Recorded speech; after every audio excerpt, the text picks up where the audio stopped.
Hello दोस्तों, नमस्कार। Welcome to Educatious. Educatious platform पर आपका स्वागत है।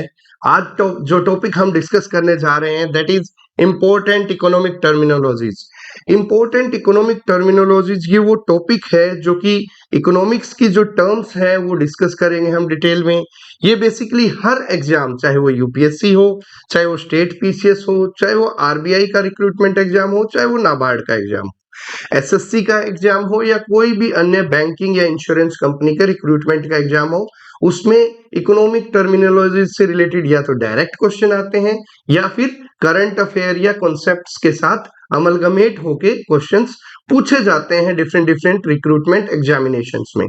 तो आइए आज हम कुछ टर्मिनोलॉजीज हैं। इस पूरे लेक्चर के अंदर हम जो भी टर्मिनोलॉजीज यूज होती हैं इकोनॉमिक्स को, चाहे अगर आप इकोनॉमिक्स पढ़ना चाहते हैं तो उससे पहले ये लेक्चर आप देखेंगे तो आपके कंसेप्ट्स क्लियर होंगे और आपको इकोनॉमिक, चाहे वो इकोनॉमिक टाइम्स न्यूज़पेपर पढ़ना हो, चाहे इकोनॉमिक्स का कोई कंटेंट पढ़ना हो, आपको परेशानी नहीं होगी। तो इससे पहले let me introduce myself. I am S K Bura. My qualification, I am BTech in IT and later on I pursued PGDLL. I am currently a labor enforcement officer. I cleared this exam through UPSC by securing All India Rank 2. I am the founder of Educasius and Labor Lodge Station, and I have been associated with Drishti IAS in its first English medium magazine, as well as I am a guest faculty and interview mentorship program at Ajabs IAS and various other institute in Delhi, Mukherjee Nagar and Rajendra Nagar. Let's start with the topic today. सबसे पहले जो term हम discussion में लेके आ रहे हैं that is national income. What is national income? ठीक है, इसको हम हिंदी में बोलेंगे राष्ट्रीय आय। राष्ट्रीय आय क्या है? राष्ट्रीय आय, नेशनल इनकम इज अ की economic indicator, means it is a kind of indicator which tells us about the position of economy, health of economy. It is a key economic indicator that represents the total value of all the goods and services produced within the boundaries of a country. मतलब दो concept हैं। जो भी goods and services country की boundary, मतलब geographical boundary के अंदर जो भी गुड्स एंड सर्विसेज प्रोड्यूस हुए हैं वो पार्ट होते हैं हमारी नेशनल इनकम का। उनकी कितनी टोटल वैल्यू हुई है, that is our national income, and that too within a specific period of time, usually a financial year or a quarter, or that could be half yearly also. So it is a key economic indicator that represents the total value of goods and services produced within the boundary of the country within some specified interval of time, that is usually particularly a year. It serves as a comprehensive measure of nation's economic activity and is crucial for assessing the overall economic health and performance of a country. Basically अगर आप हमारी national income ज्यादा रहेगी, ठीक है, तो हमारे health, जो इकोनॉमी की हेल्थ क्या है, इकोनॉमी की हेल्थ का जो भी मेजरमेंट रहेगा वो नेशनल इनकम देख के हम इजीली लगा सकते हैं। तो हमारी नेशन की बाउंड्री के अंदर कितने वैल्यू की गुड्स एंड सर्विसेज प्रोड्यूस हुई है, इसी को हम बोलते हैं नेशनल इनकम। जो फॉर्मूला है इसका क्या है? National income is equal to wages, मतलब लोगों ने काम करके कितनी सैलरी, कितनी वेजेस कमाई। देन प्रॉफिट कितना हुआ, जो सामान, जो गुड्स एंड सर्विसेज प्रोड्यूस हुए हैं उनसे कितना प्रॉफिट हुआ।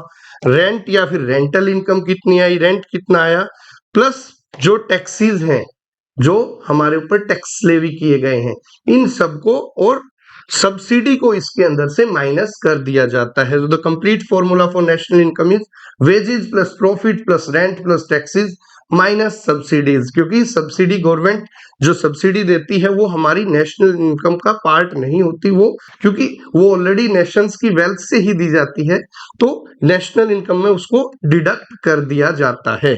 चलते हैं आगे। Next is GDP. National income के ही कुछ और इंडिकेटर्स है, कैसे मेजरमेंट करते हैं नेशनल इनकम की, तो उसका एक पार्ट है gross domestic product. Gross domestic product is a comprehensive measure of the total economic output within the geographical boundaries of a country over a specified period of time, usually a year. So basically national income को हम GDP के equivalent मान सकते हैं. हमारा GDP देख के हम बता सकते हैं कि ये हमारी नेशनल इनकम है.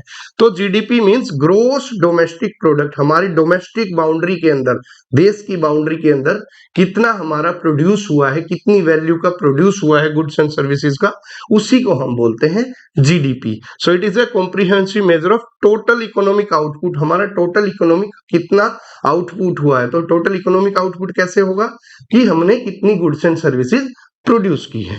It represents the total market value of all final goods and services produced by the factors of production that is labour and capital located with in a country. Basically जो GDP होता है हम उसके अंदर consider क्या करते हैं, final value of goods and services. जो चीज हमें बनाने में रॉ मटेरियल को हम कंसीडर नहीं करते, जो प्रोसेस्ड गुड होते हैं या प्रोसेस्ड सर्विसेज होते हैं, जो फाइनल जिनका रेट रहता है मार्केट के अंदर, उसको हम इसके अंदर एनालिसिस करते हैं, उसको हम मेजर करते हैं, उसी से हम जीडीपी का पता लगा सकते हैं. सो ग्रोस डोमेस्टिक प्रोडक्शन का जो इंडिकेटर्स हैं वो क्या है, कंजम्पशन कितना हुआ, इन्वेस्टमेंट कितनी हुई, गवर्नमेंट स्पेंडिंग कितनी हुई, और नेट एक्सपोर्ट या इंपोर्ट हमारा कितना हुआ, export minus import. So GDP is equal to consumption plus investment plus government spending plus import minus export का जो नेट वैल्यू आएगी वो. So it is GDP. So and one more term is there, GNP. Let's look into that. GNP क्या होता है.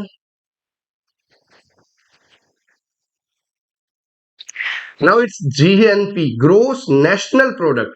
सो gross national product क्या होता है, ऑलरेडी हमने जो नेशन की इनकम है वो तो जीडीपी से आंक ली.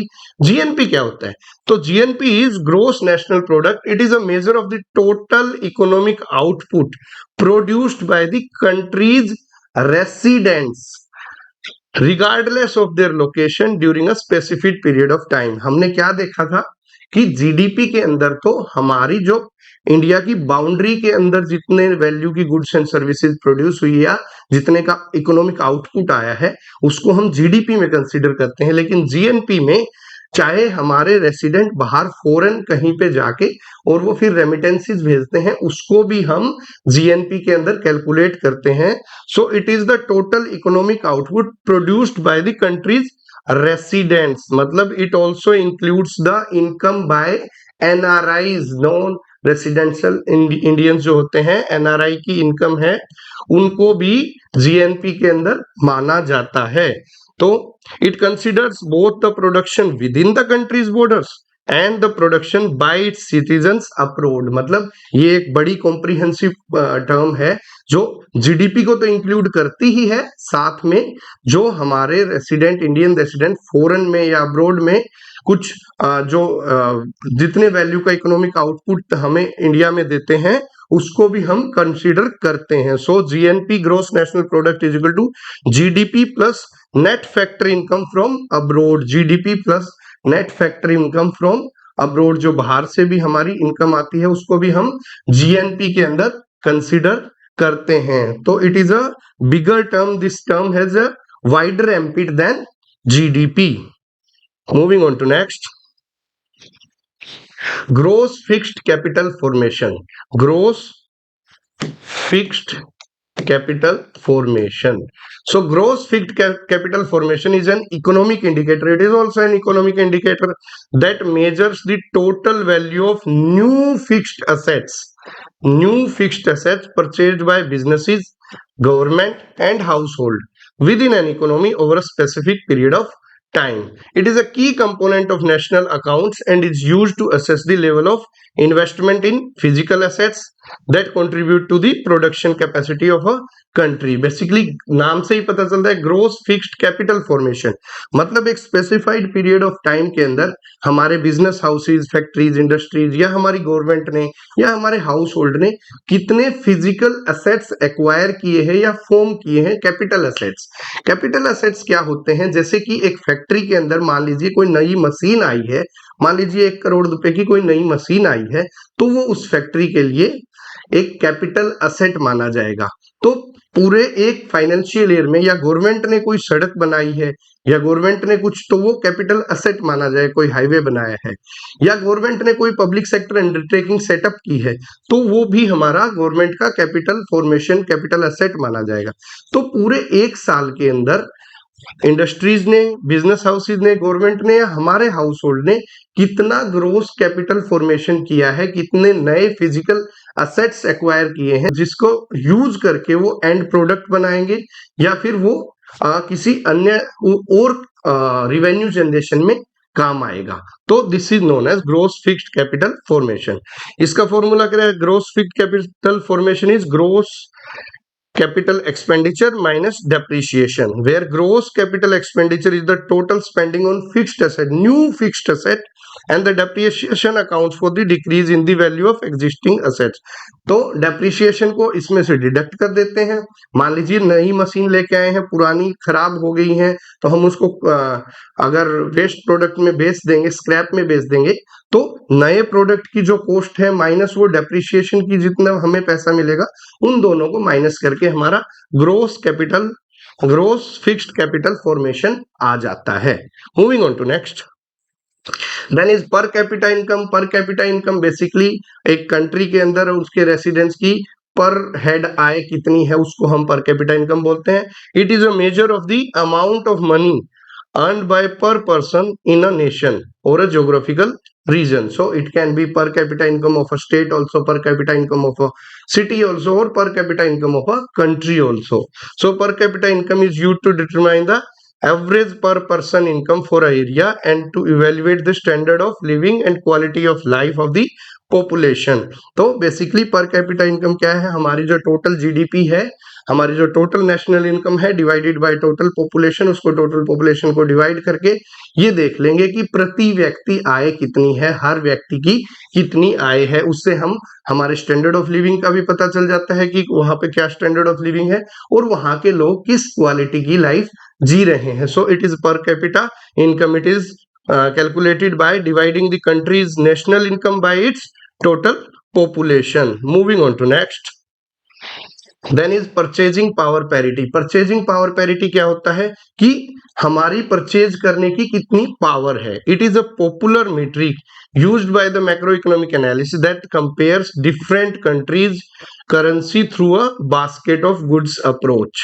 तो एक कुछ बास्केट ऑफ गुड्स है उसके हिसाब से कि $1 में हम कितने गुड्स खरीद सकते हैं और ₹1 में हम ये कितने गुड्स खरीद सकते हैं। तो दिस इज परचेजिंग पावर पैरिटीज। तो इससे हम करेंसीज का कंपैरिजन करते हैं।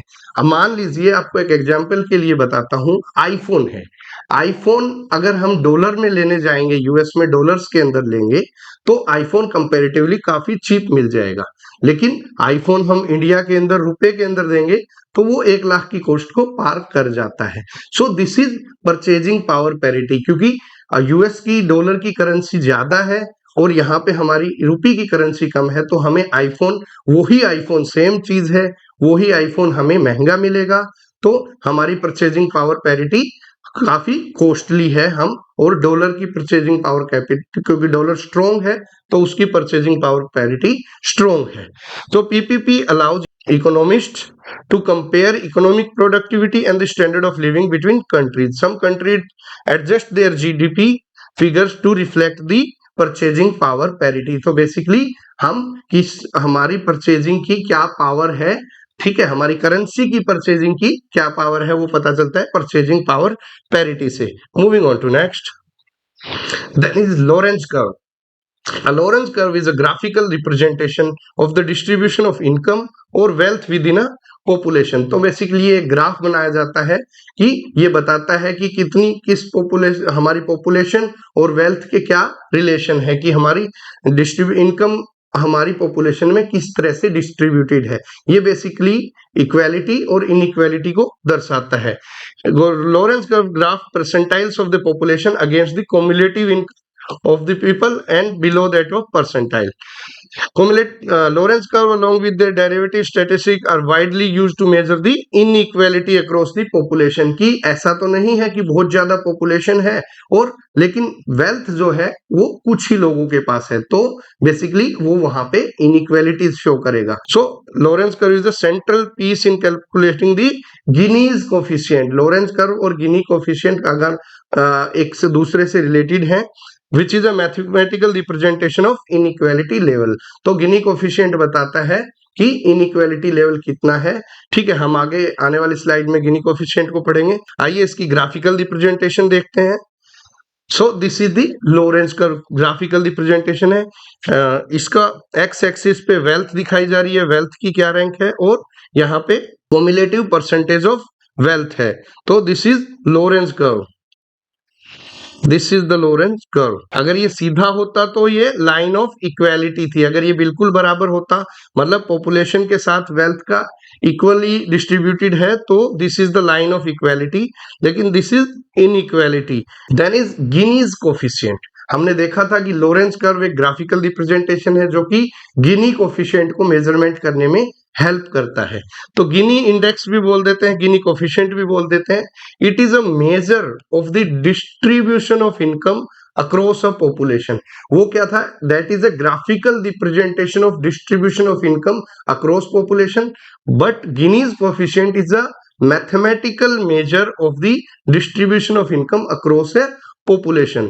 तो हायर गिनी इंडेक्स, अगर हायर गिनी इंडेक्स होगा मतलब 100 की तरफ जाता होगा, तो that indicates great inequality with the high income individual receiving much higher percentage of the population's total income. मतलब अगर गिनी कोफिशिएंट या गिनी इंडेक्स की हाई वैल्यू रहेगी, इसका मतलब है कि सोसाइटी के अंदर बहुत ज्यादा इनकम इनइक्वालिटी है और कुछ लोगों के पास ही, नेशन की बहुत ज्यादा वेल्थ कुछ ही लोगों के पास है, कुछ ही लोगों को मिली हुई है. And global inequality as measured by the Gini index has steadily increased over the past few centuries and spiked during the COVID-19 pandemic. और ये जो inequality level है, ये कोविड-19 के अंदर तो बहुत ज्यादा स्पाइक कर गया, हाई कर गया है गिनी इंडेक्स से हम ग्लोबल इनइक्वालिटी. सो गिनी इंडेक्स क्या रेंज रहती है? 0% से 100% की मैथमेटिकल रेंज रहती है गिनी कोफिशिएंट की, जहां पे अगर 0 वैल्यू है तो दैट मीन्स परफेक्ट इक्वालिटी, और 100 वैल्यू है तो परफेक्ट इनइक्वालिटी. और मोस्टली कंट्रीज का जो गिनी इंडेक्स का वैल्यू रहती है वो बीच के अंदर रहती है, 0 और 100 के बीच में. So basically it is a measure of the distribution of wealth among population. Moving on to next, Phillips curve. The Phillips curve is an economic theory that inflation and unemployment have a stable and inverse relationship.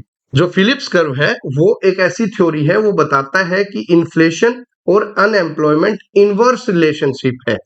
Developed by the Williams Phillip. किसने बनाई थी ये? William Phillips ने ये theory बनाई थी. It claims that with economic growth, अगर economic growth होती बढ़ती रहती है, इकोनॉमिक ग्रोथ होती है तो उससे महंगाई की दर बढ़ती है. With economic growth comes inflation which in turn should lead to more jobs and less unemployment. मतलब यहाँ पे जो इन्फ्लेशन है उसका इनवर्स रिलेशनशिप बताया गया है अनएम्प्लॉयमेंट के साथ. उसका इनवर्स रिलेशनशिप बताया गया है. Inflation is inversely proportional to unemployment. तो मतलब कहने की बात है कि अगर इकोनॉमिक डेवलपमेंट होगा, लोगों के पास पैसे ज्यादा आएंगे तो उनकी परचेजिंग पावर बढ़ेगी. इससे क्या है? डिमांड बढ़ेगी, लेकिन गुड्स की सप्लाई लिमिटेड है तो इन्फ्लेशन बढ़ेगा, महंगाई दर बढ़ेगी, तो उससे और गुड्स प्रोड्यूस करने के लिए लोग और यूनिट सेटअप करेंगे, जिससे और जॉब्स आएंगी तो मतलब अनएम्प्लॉयमेंट कम होंगी. So this is how inflation is inversely proportional to unemployment. तो ये थ्योरी दी थी विलियम फिलिप्स ने. The original concept of the Phillips curve has been somewhere disproven due to the occurrence of the stagflation in the 1970s when there were high level of both inflation and employment. ये theory basically 1970 तक तो ठीक ठाक काम कर रही थी Phillips curve की थ्योरी, बट 1970 के दशक में जो स्टैगफ्लेशन आया, स्टैगफ्लेशन होता है कि जब महंगाई दर भी बढ़ रही होती है और अनएम्प्लॉयमेंट रेट भी बूम कर रहा होता है, तो उसको हम बोलते हैं स्टैगफ्लेशन। तो ये थ्योरी उस समय पे फेल कर गई थी। तो this is Phillips curve. Moving on to next. अब देखने हमने जो टर्म डिस्कस की, स्टैगफ्लेशन, देखते हैं क्या होता है। Stagflation is the simultaneous appearance in the economy of slow growth, high unemployment and rising prices. मतलब स्टैगफ्लेशन वो कंडीशन होती है जहां पे ग्रोथ तो स्लो होती है, economic growth is slow, inflation is high, महंगाई ज्यादा है, और अनएम्प्लॉयमेंट भी हाई है। तो ये कंडीशन होती है, इसको हम बोलते हैं stagflation. Once thought by the economist to be impossible. पहले जब फिलिप्स कर्व की बात चलती थी तब इस कंसेप्ट को इम्पॉसिबल माना जाता था कि महंगाई दर के बढ़ने से अनएम्प्लॉयमेंट का रेट कम होगा।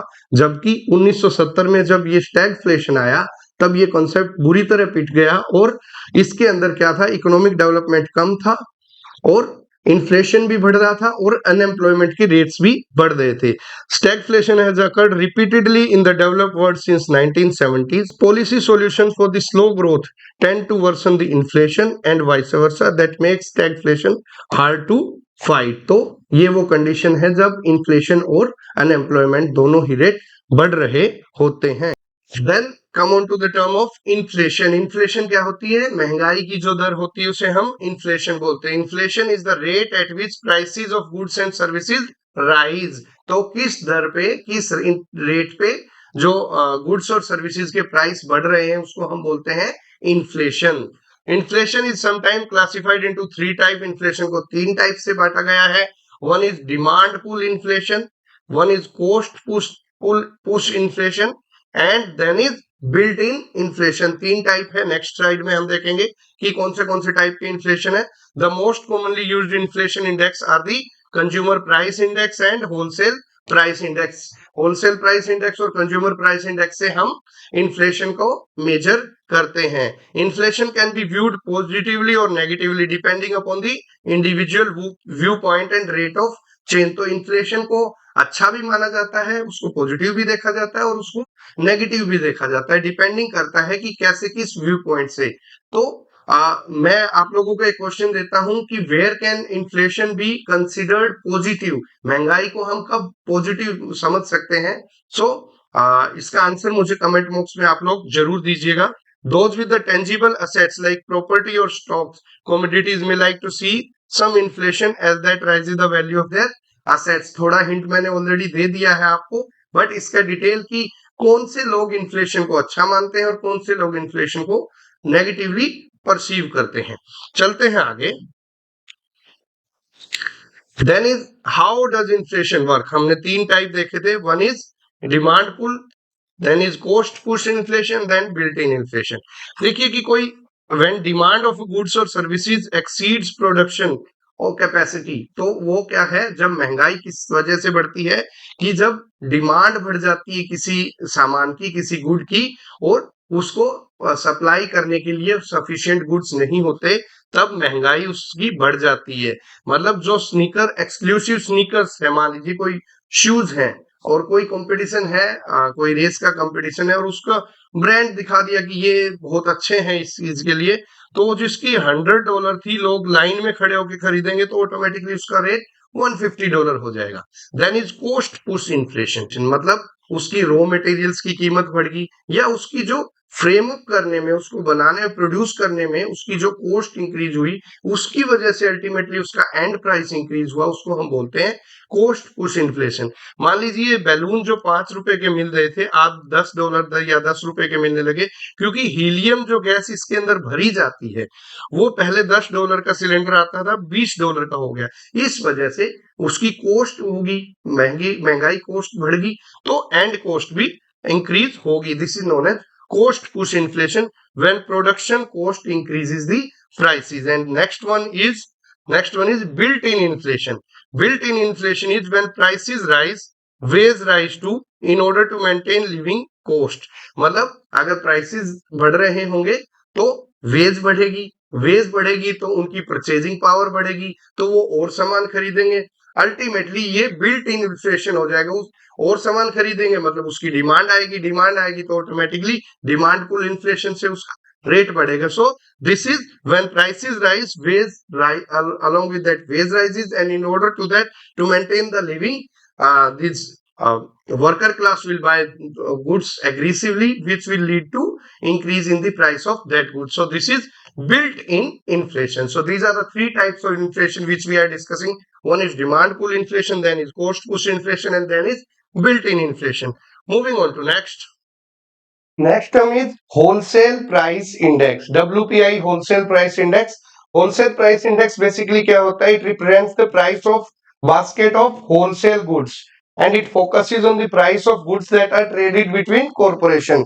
यूजुअली मान लीजिए एग्जाम्पल के तौर पे आपकी कोई टॉयज की दुकान है, आप एक शॉप ओनर हो और टॉयज की दुकान है, तो बेसिकली आप क्या देखेंगे, दो आपस के होलसेलर हो या किसी कंपनी से आप लेते हो, टॉयज लेते हो, किस टाइप के एक बास्केट ऑफ गुड्स बना ली जाती है जिसमें जो रेगुलरली सेल होते हैं तो उनकी एक स्पेसिफाई करके उनकी एक बास्केट ऑफ गुड्स बना ली जाती है कि ये ही सबसे ज्यादा सेल होते हैं, और उसका जो पिछले साल के कंपैरिजन में जो प्राइस रहता है उसको हम एनालिसिस करते हैं और वो ही डिसाइड करता है हमारा होलसेल प्राइस इंडेक्स। जो चेंज आया है दैट बास्केट ऑफ टॉयज के अंदर in comparison to last year, that brings out the index of wholesale price index.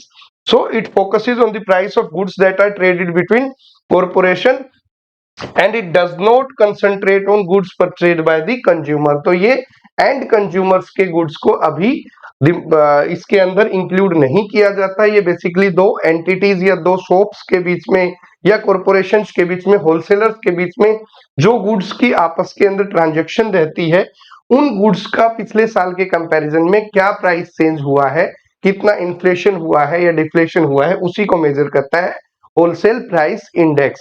So office of the economic advisor, जो इकोनॉमिक एडवाइजर का ऑफिस है ministry of commerce के अंदर, department of industrial policy and promotion, वो इसके data को compile करता है होलसेल प्राइस इंडेक्स को और हर साल रिलीज करता है। ये इंपॉर्टेंट है एग्जाम पॉइंट ऑफ व्यू से कि who compiles and releases the data for wholesale price index WPI. So the office of the economic advisor releases the data for WPI. अभी जो करंट के जो wholesale all India wholesale price index का जो number है, annual rate of inflation based on the all India wholesale price index is -0.52%.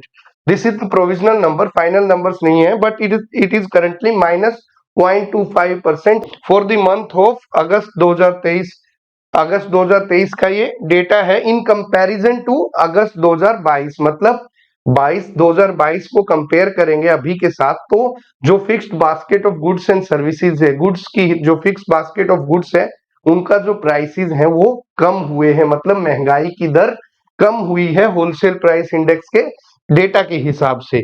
तो क्यों कम हुई है, उसका क्या रीजन है? It is due to the fall in prices of mineral oil, जो मिनरल ऑयल का प्राइसेस गिर गए, बेसिक मेटल्स के, केमिकल प्रोडक्ट के, टेक्सटाइल के और फूड प्रोडक्ट के जो प्राइसेस हैं उनमें थोड़ी गिरावट देखने को मिली है। इसी वजह से wholesale price index in comparison to August 2022-2023 का -0.52% कम है।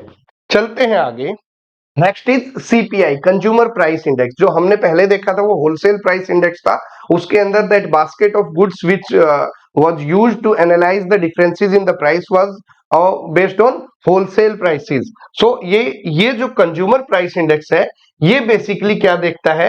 It is the measure of changes in the prices level of a basket of consumer goods and services bought by the household. जो end consumers हैं, household हैं, उनके जो सामान लेते हैं, वो उनका जो गुड्स एंड सर्विसेज वो बाय करते हैं, उनका पिछले साल के मुकाबले अभी रेट्स में, प्राइसेस में क्या चेंजेस आया है, ये बताता है consumer price index. So it is a numerical estimation calculated using the rates of a sample of representative objects, the prices of which are gathered periodically. Basically क्या रहता है, कुछ जो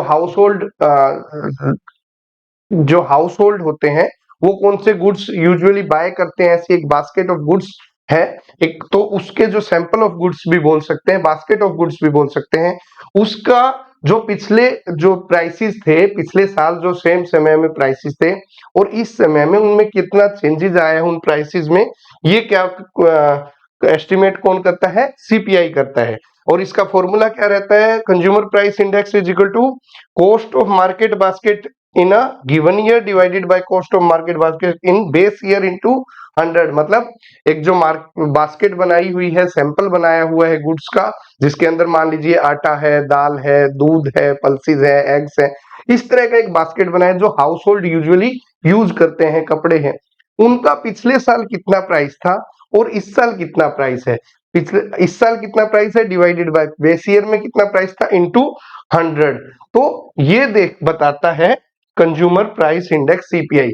बेस ईयर का कंसेप्ट है वो हम अलग से पढ़ेंगे। बेस ईयर का क्या कंसेप्ट है, हमने हमारी जो इकोनॉमी की वीडियो है, लेक्चर सीरीज जो चलती है, उसमें बेस ईयर का कंसेप्ट ऑलरेडी कवर अप किया हुआ है। चलते हैं आगे। सीपीआई फॉर इंडस्ट्रियल वर्कर, तो कंज्यूमर प्राइस इंडेक्स भी क्या है, अलग अलग लोगों के लिए अलग अलग टाइप का होता है। जो इंडस्ट्री में काम करते हैं उन लोगों के लिए अलग होता है, जो खेती बाड़ी करते हैं, रूरल वर्कर्स हैं, उनके लिए अलग होता है, अर्बन नॉन मैनुअल एम्प्लॉय है उन लोगों के लिए अलग होगा, क्योंकि सबकी जो बास्केट गुड्स है जो यूजुअल यूज करते हैं वो लोग हाउस होल्ड में, सबका अलग अलग होता है। जैसे मजदूर जो होगा, इंडस्ट्रियल वर्कर होंगे, उनके लिए क्या क्या जरूरी होगा, उनके लिए फूड जरूरी होगा, उनके लिए इंडस्ट्रियल शूज जरूरी होंगे, इस टाइप की चीजें जरूरी है। एग्रीकल्चरल लेबरर के लिए क्या सीपीआई में क्या इंक्लूड होगा, उनकी जो इनपुट है, एग्रीकल्चर इनपुट है, तो वो यूज करते हैं, उनके दाम इसके अंदर इंक्लूड होते हैं। ठीक है। CPI for urban non manual employees, non manual employees जो होते हैं उनके लिए चीजें अलग रहती है, उनके उनकी जो बास्केट ऑफ गुड्स है वो अलग रहती है। तो सीपीआई कौन कौन कैसे कैसे रहता है, ये इतने टाइप के कंज्यूमर प्राइस इंडेक्स है। CPI for industrial worker, it tries to measure the alteration over a period of time on the prices of the fixed basket of goods and services utilized by industrial worker। जो ये यहाँ पे वो goods and services cover up होंगे जो industrial worker use करते हैं। And the target group would be an average working class family from any of the 7 sector of the economy. In 7 sector of economy के जो average एक working class है वो कौन से गुड्स यूज करती है और उन गुड्स का बेस ईयर के हिसाब से अभी के प्राइस में कितना चेंजेस आया है, ये बताता है सीपीआई फॉर इंडस्ट्रियल वर्कर। तो जो फैक्ट्री में काम करते हैं, माइंस में, प्लांटेशन में, मोटर ट्रांसपोर्ट में, पोर्ट में, रेलवेज में, इलेक्ट्रिसिटी जनरेशन या डिस्ट्रीब्यूशन में जो वर्कर काम करते हैं, उनके हिसाब से जो प्राइस, उनके जो फिक्स्ड बास्केट ऑफ गुड्स जो वो यूज करते हैं, उनके जो प्राइस चेंजेस होते हैं वो सीपीआई फॉर इंडस्ट्रियल वर्कर बनाता है। इंपॉर्टेंट क्या है, ये कंपाइल किया जाता है लेबर ब्यूरो के द्वारा। लेबर ब्यूरो का हेड ऑफिस कहाँ है, लेबर ब्यूरो से कहाँ स्थित है, लेबर ब्यूरो शिमला में स्थित है। तो इसका कंपाइलेशन होता है लेबर ब्यूरो के द्वारा। ये ministry of labour and employment के तहत आता है ये डिपार्टमेंट। उसके बाद आता है सीपीआई फॉर एग्रीकल्चरल लेबर, जो एग्रीकल्चर से रिलेटेड जो लेबर है उनका सीपीआई का क्या है, तो यहाँ भी लेबर ब्यूरो ही कंपाइल करता है to revise the minimum wages for agricultural labour in different state. आप देखेंगे कि सीएलसी की जो ऑर्गेनाइजेशन रहती है वो चीफ लेबर कमिश्नर की, वो समय समय पे मिनिमम वेजेस के रेट्स निर्धारित करती है कि एग्रीकल्चर वर्कर के लिए इतने रेट्स हैं, स्वीपिंग क्लीनिंग के लिए इतने रेट्स हैं, कंस्ट्रक्शन फैक्ट्री के लिए इतने रेट्स हैं, माइनिंग में ये रेट है, वॉच एंड वार्ड सर्विसेज के लिए ये रेट है। तो ये जो रेट्स मिनिमम वेजेस के डिसाइड होते हैं, किस बेस पे डिसाइड होते हैं, जो सीपीआई का डाटा, इन्फ्लेशन का डाटा लेबर ब्यूरो हमें देता है रूरल एग्रीकल्चरल वर्कर के लिए। तो CPI for rural labour, it is also compiled by labour bureau. And CPI for urban non manual employees, तो इसको जो है, इसको अलग एक ऑर्गेनाइजेशन है non manual employees, urban employees के लिए। द सेंट्रल स्टैटिस्टिकल ऑफिस, जो कि अब बन गया है national statistical office, compiles this data under the ministry of statistic and programme implementation, जिसको हम मोस्पी बोलते हैं। इसके तहत एक ये नेशनल स्टैटिस्टिकल ऑफिस है जो कि सीपीआई कैलकुलेट करता है for urban non manual employees. तो ये कौन कैलकुलेट करता है, ये बहुत बार क्वेश्चन एग्जाम्स के अंदर, कॉम्पिटिटिव एग्जाम्स के अंदर आ चुका है।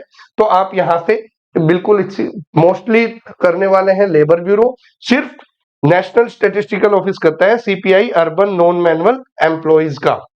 चलते हैं आगे। Then is producer price index. Producer price index is basically, बहुत कम यूज करते हैं हम, बहुत पुरानी टर्म हो गई है। Producer price index is an index that measures the average price change of goods and services. तो सेम है, प्रोड्यूसर प्राइस इंडेक्स भी सेम गुड्स एंड सर्विसेज का एवरेज प्राइस चेंज क्या हुआ है वो मेजर करता है। And it can be calculated either when the goods leave the place of production और when they enter the place of production. जहां भी वो गुड्स एंड सर्विसेज प्रोड्यूस हो रहे हैं, मान लीजिए किसी फैक्ट्री में टॉयज प्रोड्यूस हो रहे हैं, तो उन टॉयज के लिए जो रॉ मटेरियल है उसका प्राइस पिछले साल के या बेस ईयर के मुकाबले कितना चेंज हुआ है ये बताता है producer price index. In the case where the goods leave the production place it is known as output PPI, और input PPI is when the goods enter the production process. तो ये दो तरीके से मेजर किया जाता है, या तो रॉ मटेरियल के हिसाब से उसको बोलेंगे हम इनपुट पीपीआई, और अगर चेंजेस देखेंगे हम फिनिश्ड गुड जो प्रोड्यूस होके और फिर मार्केट में जाने को होता है तो उसको बोलेंगे हम output producer price index. Next is WPI versus PPI। अभी आपने देखा कि CPI तो चलो मान लीजिए एंड कंज्यूमर्स के लिए है जो चेंजेस इन प्राइसेस हैं, WPI होलसेलर के लिए है और PPI है प्रोड्यूसर के लिए। इनमें बेसिकली क्या मेन डिफरेंस है? द प्रोड्यूसर प्राइस इंडेक्स और PPI is an index that measures the average price change received by the producer excluding the indirect taxes. मतलब प्रोड्यूसर प्राइस इंडेक्स जो टैक्सेस को हटा दीजिए, जो प्रोडक्शन के समय में जो रॉ मटेरियल्स जो होते हैं या जो और भी कोई चीजें जो प्रोडक्शन में यूज होती हैं उनके एवरेज प्राइस में क्या चेंज आया है वो मेजर करता है प्रोड्यूसर प्राइस इंडेक्स। इसके अंदर टैक्सेशन इंक्लूड नहीं होता क्योंकि ये फैक्ट्री लेवल पे होता है। And wholesale price index represent the price change of a basket of goods and include some taxes levied on them. The distribution costs are also considered in wholesale price index. Wholesale price index के अंदर क्या है, जो produce होके जो basket, एक तो सबसे पहले है यहाँ पे सारे गुड्स एंड सर्विसेज इंक्लूड किए जाएंगे। यहाँ पे होलसेल प्राइस इंडेक्स के अंदर basket of goods not services, basket of goods he include किए जाएंगे और उन पे जो टैक्स लेवी हुआ है, जीएसटी हुआ है या ऑक्ट्रोय हुआ है, जो भी टैक्स लेवी हुआ है वो इंक्लूड किया जाएगा और उसकी डिस्ट्रीब्यूशन कॉस्ट भी इंक्लूड की जाएगी जैसे कि लॉजिस्टिक कॉस्ट होती है। तो ये डिफरेंस है होलसेल प्राइस इंडेक्स और प्रोड्यूसर प्राइस इंडेक्स में। Producer price index tracks prices changes in both goods and services sector, giving a clear picture of the inflation in the economy।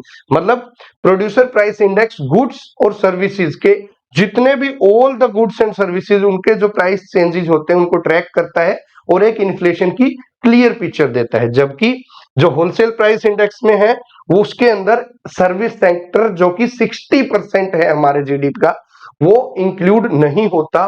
तो wholesale price index only considers the goods produced by the economy and it does not give the clear picture of inflation in the economy. So this is the difference between PPI and WPI. Moving on to next. अभी हमने inflation term देखी, inflation देखी, CPI देखा। अब ये देखते हैं deflation क्या होता है। जैसे आपने देखा था इन्फ्लेशन मतलब rate of rise in the price of goods and services of a country, of a economy. तो डिफ्लेशन उसका बिल्कुल ऑपोजिट है।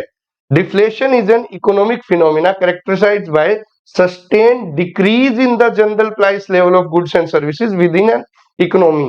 मतलब यहाँ पे इन्फ्लेशन में महंगाई दर बढ़ रही थी और डिफ्लेशन मतलब जो पिछले साल मान लीजिए कोई चीज 10 रुपए की थी, इस बार 7 रुपए की होगी, अगले साल 5 रुपए की होगी, अगले साल 3 रुपए की होगी। तो जो गुड्स एंड सर्विसेज के प्राइस है वो अगर घट रहे हैं तो हम बोलेंगे उसे deflation. It is totally opposite of inflation. महंगाई का पूर्णतया विपरीत रूप है ये। It is the opposite of inflation where price tend to rise over time. Inflation के अंदर क्या है, प्राइस इंक्रीज होते हैं, डिफ्लेशन के अंदर प्राइस डिक्रीज होते हैं। Deflation occurs when the supply of goods and services exceeds the demand leading to a decrease in consumer spending. Deflation कब हो सकता है? डिफ्लेशन तब होता है जब डिमांड बिल्कुल नेग्लिजिबल हो, कम हो और supply of goods and services बहुत ज्यादा हो। तो क्या होगा, लोग किसी भी औने पौने दाम पे सामान बेचेंगे और बहुत ही कम रेट पे भी हमें सामान मिलेगा, that is deflation. Effect of deflation, deflation के क्या इफेक्ट हो सकते हैं? While lower prices might seem advantageous, they can hinder the economic growth by causing businesses to cut the jobs, freeze hiring and offer discount to maintain sales। Deflation का क्या असर पड़ सकता है हमारी इकोनॉमी में? हम तो एंड कंज्यूमर तो खुश होगा कि जो चीज हमें पहले 10 रुपए की मिल रही थी अभी 5 रुपए की मिल रही है, लेकिन लॉन्गर टर्म में, इकोनॉमिक टर्म में हम देखा जाए तो इसका बहुत बड़ा नुकसान है कि अगर जो फैक्ट्री मालिक हैं उनको उनकी कॉस्ट ही नहीं मिल पाएगी तो वो प्रोडक्शन कम करेंगे, प्रोडक्शन कम करेंगे तो वो जॉब कट करेंगे, लोगों को काम से निकाल देंगे, ठीक है, और काम से और नई हायरिंग भी फ्रीज हो जाएगी, अनएम्प्लॉयमेंट रेट भी बढ़ जाएगा। तो ये सब, और बार बार उनको डिस्काउंट्स देने पड़ेंगे, अलग अलग ऑफर्स देने पड़ेंगे अपनी सेल्स को मेंटेन करने के लिए। तो डिफ्लेशन के ये नुकसान है इकोनॉमी के अंदर। Moving on to next, then is disinflation. क्या ये डिफ्लेशन के इक्वल है, इक्विवेलेंट है डिसइंफ्लेशन? जी नहीं। डिफ्लेशन क्या था कि साल दर साल किसी गुड्स एंड सर्विसेज के रेट्स के अंदर गिरावट आना, जो बोल देते हैं हम उसे बोलते हैं deflation. That was the opposite of inflation. But disinflation, that is dis plus inflation,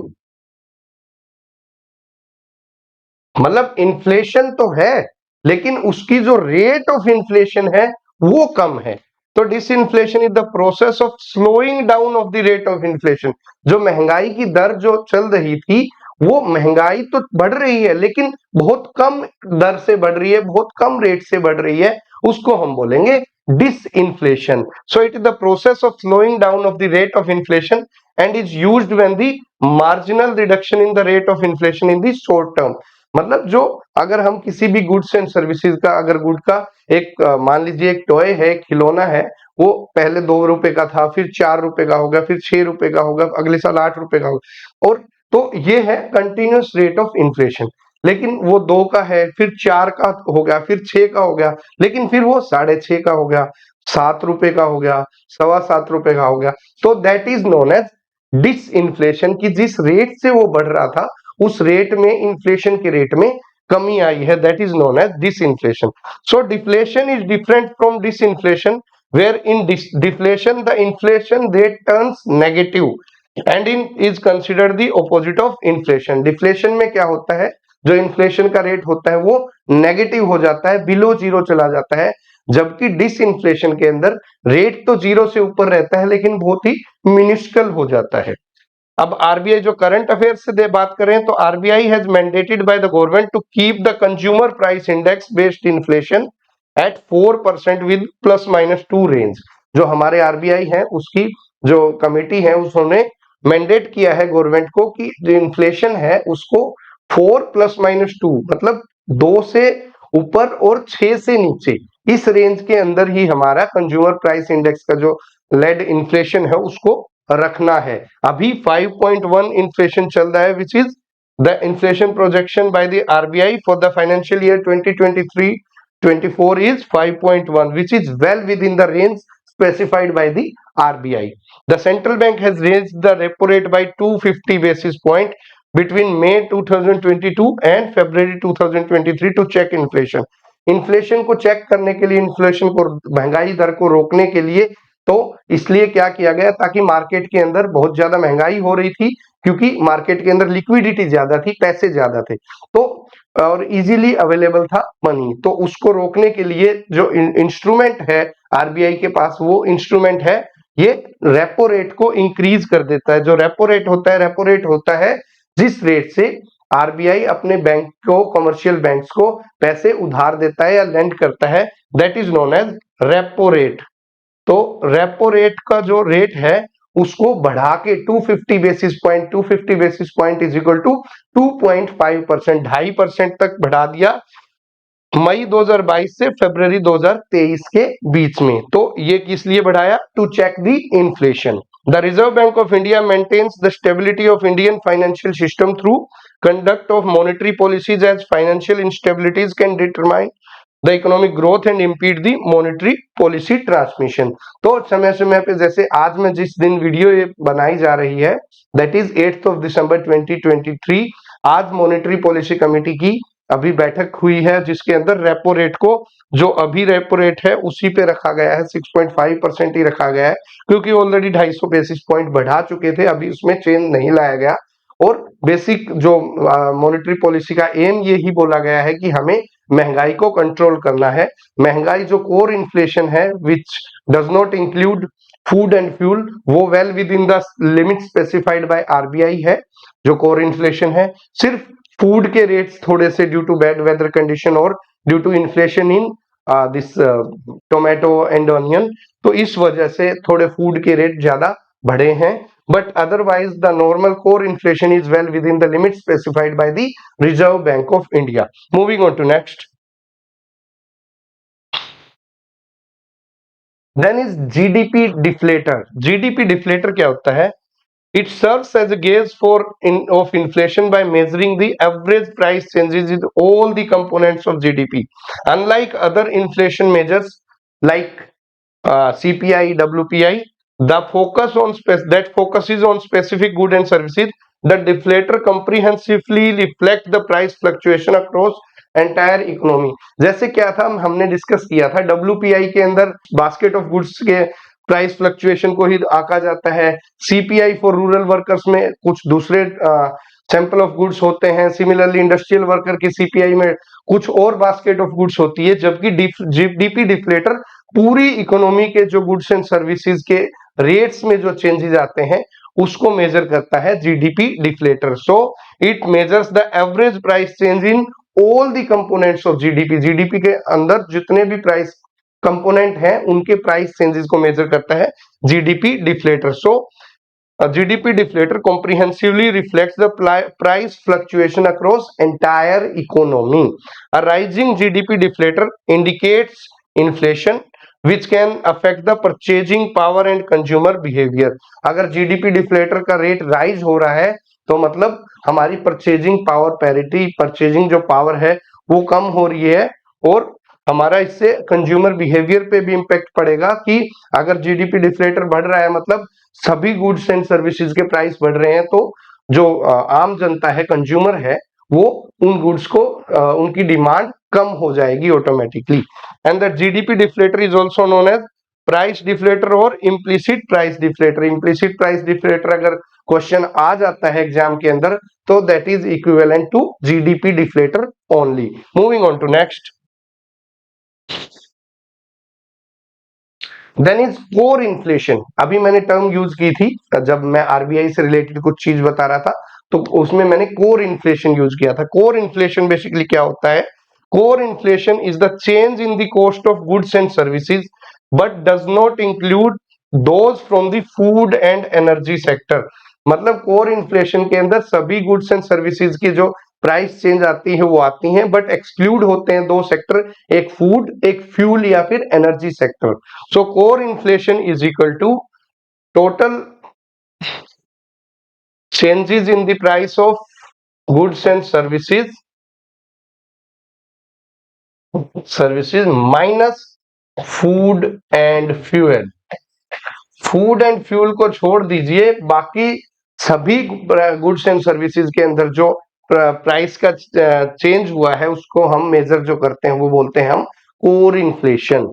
Food and energy price are exempted from this calculation because their price can be too volatile and fluctuate widely। तो इसके अंदर से हम क्यों छोड़ते हैं core inflation के अंदर से फूड एंड फ्यूल को? क्योंकि इनके जो प्राइसेस हैं वो बहुत ही फ्लक्चुएट होते रहते हैं, बहुत बार बार चेंज होते रहते हैं, वॉलेटिलिटी ज्यादा रहती है।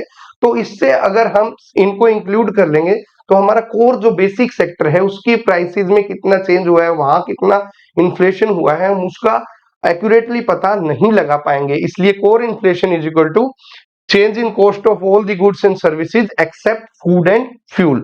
So core inflation is used to determine the impact of rising prices on the consumer income। core inflation क्यों मेजर किया जाता है कि हमारे जो प्राइस राइज हो रहे हैं उनका कंज्यूमर के बिहेवियर पे या कंज्यूमर की इनकम पे क्या इंपैक्ट कर रहा है। That's why we measure the core inflation. If the increase in the price index is due to temporary shocks that could soon reverse themselves, it may not require any monetary policy action. अगर यहाँ पे बहुत ज्यादा impact हो रहा है core inflation का consumer की इनकम के, कंज्यूमर की पॉकेट पे, तो हमें मॉनेटरी पॉलिसी के अंदर चेंजेस करने की जरूरत पड़ती है। लेकिन अगर कोई नॉर्मल किसी वजह से, बहुत मिनिस्कल वजह से, या फिर कोई टेम्परेरी शॉक की वजह से अगर चेंजेस हो रहे हैं, तो हमें इसमें ज्यादा कोई मॉनेटरी पॉलिसी चेंज करने की जरूरत नहीं पड़ेगी। Moving on to next, then is headline inflation. Headline inflation, basically it is the raw inflation figure reported through the consumer price index. consumer price index की जो raw figure होती है वो basically headline inflation होता है। it includes inflation in a basket of goods that includes commodities like food and energy. मतलब core inflation के अंदर हमने छोड़ दिया था किसको, food and fuel को, but headline inflation includes the changes in the price of goods and services including food and energy. It is different from core inflation which includes the food and energy prices while calculating the inflation. So it is also one of the measure of inflation only. Headline inflation includes food and fuel sector also. When is recession? Recession क्या होता है? बहुत बार सुना होगा आपने, 2008 में recession आया था जिससे बहुत सारी जॉब लॉस हुई थी।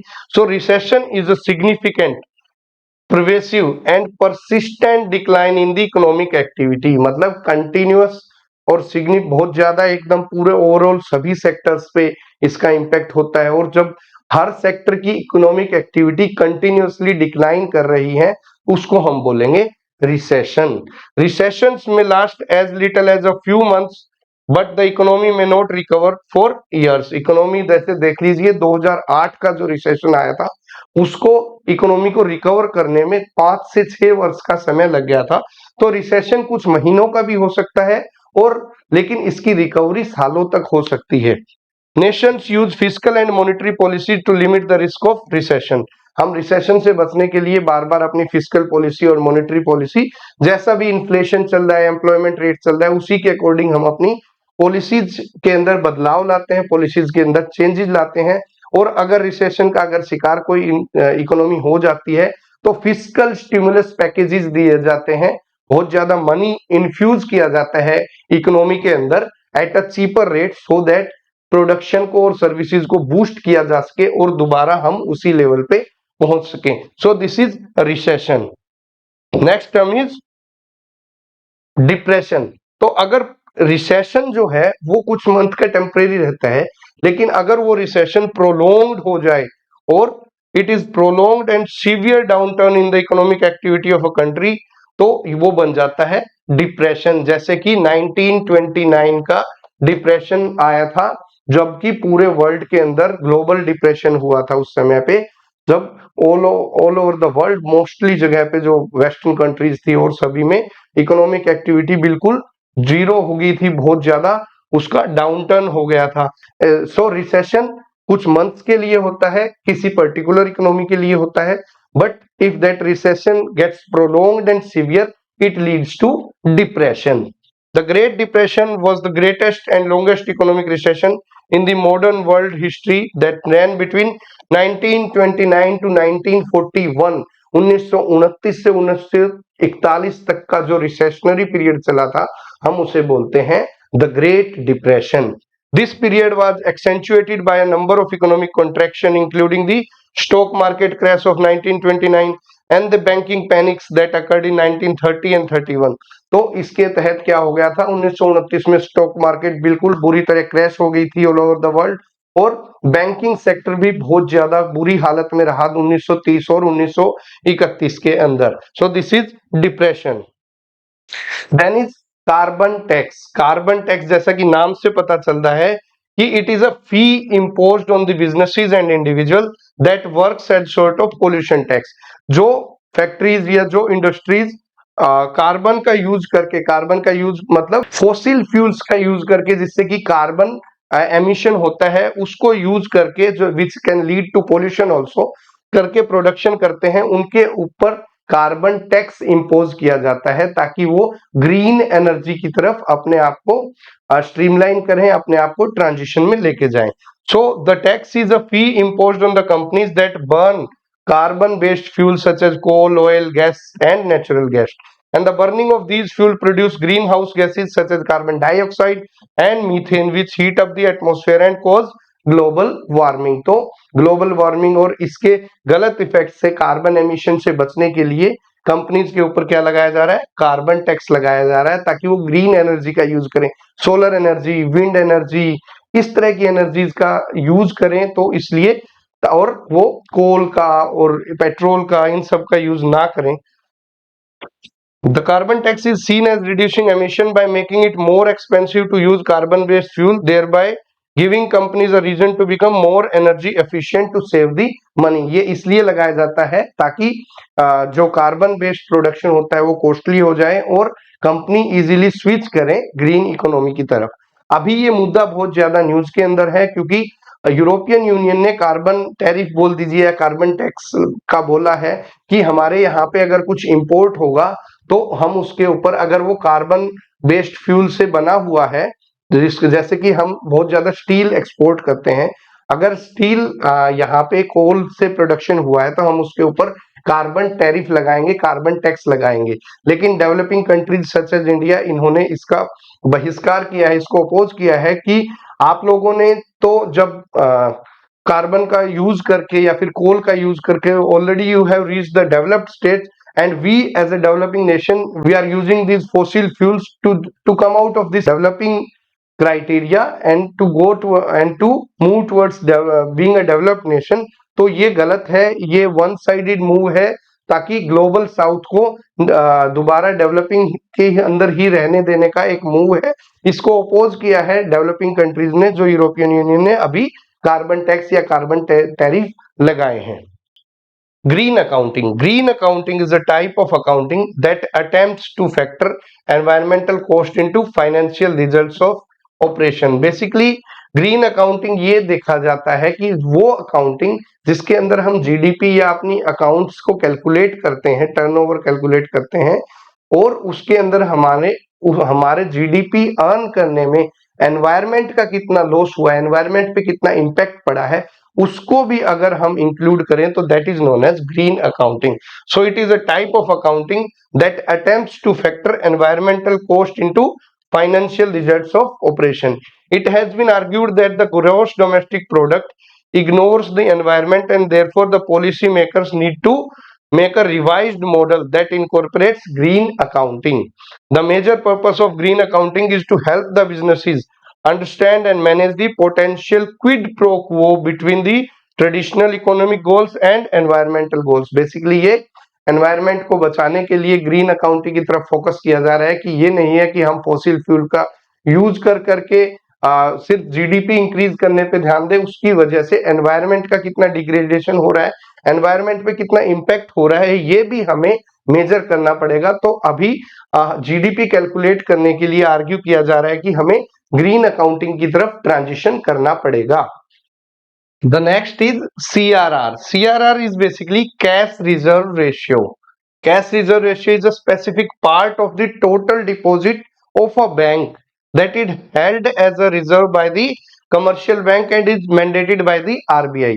क्या होता है, जो कैश रिजर्व रेशियो होता है वो कोई भी कमर्शियल बैंक होता है उसको अपनी जो डिपॉजिट्स हैं, टोटल डिपॉजिट्स हैं, net demand and time deposit, जो शॉर्ट टर्म डिपॉजिट या लॉन्ग टर्म डिपॉजिट, जो नेट टोटल डिपॉजिट है उनका कुछ पार्ट आपको आरबीआई के पास in the form of cash और कैश इक्विवेलेंट रखना पड़ता है, जिसको हम बोलते हैं सीआरआर। क्योंकि ये क्यों रखा जाता है, ताकि आरबीआई मैंडेट करता है so that banks do not run out of money, बैंकों के पास पूरा का पूरा पैसा एग्जॉस्ट ना हो जाए, मनी पूरा एग्जॉस्ट ना हो जाए, खत्म ना हो जाए। सो it is a specific part of the total deposit that is held as a reserve by the commercial bank and is mandated by the RBI। RBI के द्वारा मैंडेटेड होता है और टाइम टू टाइम इसके जो रेट्स होते हैं वो भी आरबीआई ही डिफाइन करता है।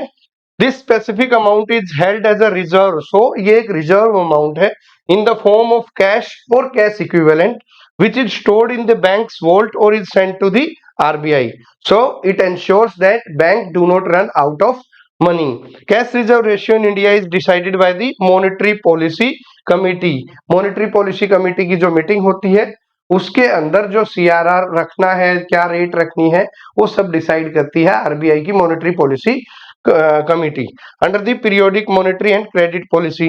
अगर CRR का रेट कम हुआ, मान लीजिए CRR रेट इज लो, मतलब बैंकों को अपना जो कुछ पैसा है वो RBI के पास कम रखना पड़ेगा. कम रखना पड़ेगा मतलब बैंकों के पास पैसा ज्यादा होगा, लिक्विडिटी ज्यादा होगी. लिक्विडिटी ज्यादा होगी तो वो इजीली लैंड कर पाएंगे कस्टमर्स को, और मार्केट के अंदर लिक्विडिटी ज्यादा होगी तो लोग उसको खर्च कर पाएंगे, उनसे डिमांड जनरेट होगी, और डिमांड जनरेट होगी तो इकोनॉमी बूस्ट अप होगी. So if the CRR is low, the liquidity with the bank increases, which in turn goes to investment and lending.